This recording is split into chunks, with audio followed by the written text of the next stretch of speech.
Hello everyone, I'm Sebastian and I make travel videos, but today let's talk about if the DJI Mavic Air 2 is still worth it in 2023.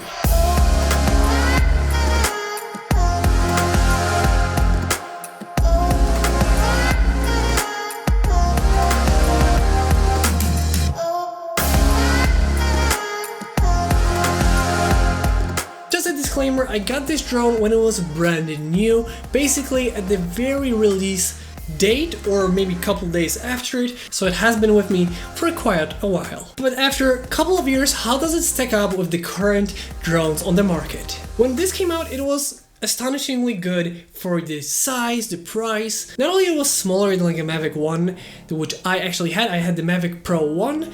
Well, this was even smaller than Mavic Pro 2 and still retained better quality than something like a Mavic Pro 1 or Mavic Air 1.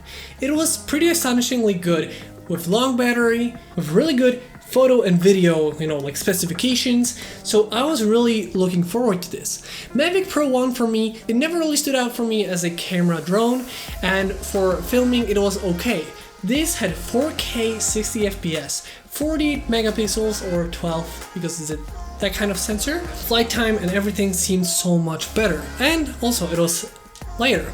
And at the time I really wanted to fly, through things like Sam Colder did, through like different bushes and everything. So being smaller meant it was easier to fly through something. But moving up to today, this seems to be today something like a DJI Mini Pro 3, but it's bigger. It's pretty much bigger, heavier, so is it worth it in 2023?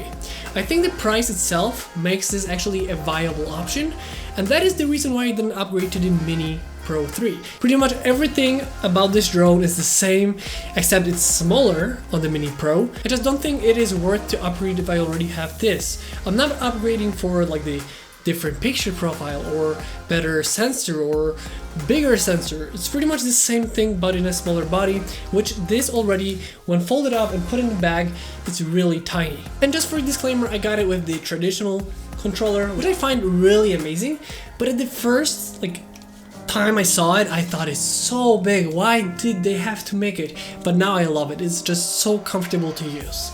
And the drone itself is still pretty lightweight. In my opinion, this drone, actually the photo and video aspect of this drone, still hold up nicely in 2023.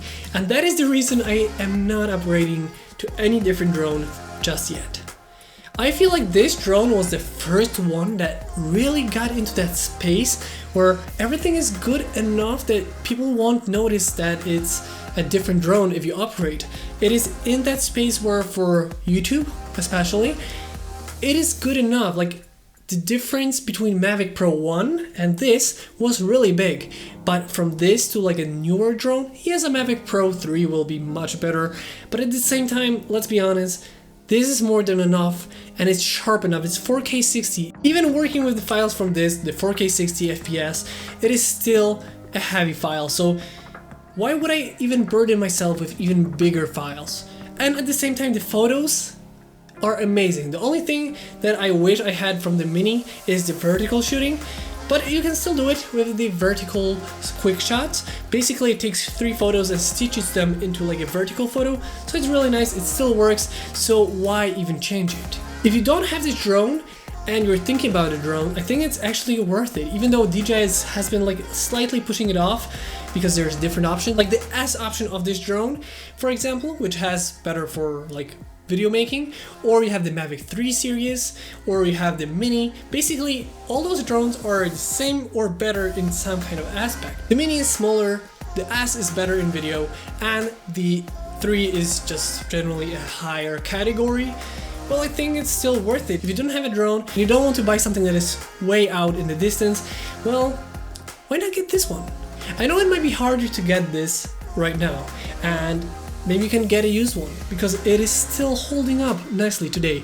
The sensor for photos is still great. The videos in Cinelike D, which I shoot in that picture profile because I don't need a log, I like to have quick editing for colors, so Cinelike D is more than enough for me and it still works just fine. So if you're thinking about getting this drone, or maybe you have this drone and it's 2023 and you're thinking, well, it's a couple of years already, we should get something new, Think about it for a second if you really need that upgrade, because I think this actual drone holds up so nicely in 2023.